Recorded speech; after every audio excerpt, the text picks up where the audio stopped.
વલસાડના ડુંગરી highway Balaji factory નજીક truck ચાલકે કારને અડફેટે લીધા બાદ 100 ફૂટ દૂર સુધી કારને ઘસડી લઈ ગયો।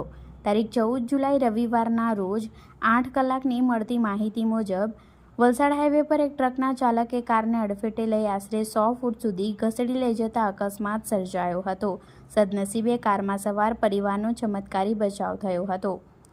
અકસ્માતની ઘટના સ્થળેથી મળતી માહિતી મુજબ વલસાડના ડુંગરી હાઈવે નજીક બાલાજી ફેક્ટરી સામે મુંબઈ તરફથી એક Alto car number GJ21 AA3560 માં સવારે એક પરિવારના 5 સભ્યો સુરત તરફ જઈ રહ્યા હતા, જે અરસામાં પાછળથી પૂરપાટ ઝડપે આવી રહેલી ટ્રક નંબર GJ02XX5953 ના ડ્રાઈવરે અલ્ટો કારને અડફેટે લેતા કાર ટ્રકની આગળના ભાગે અથડાઈ હતી।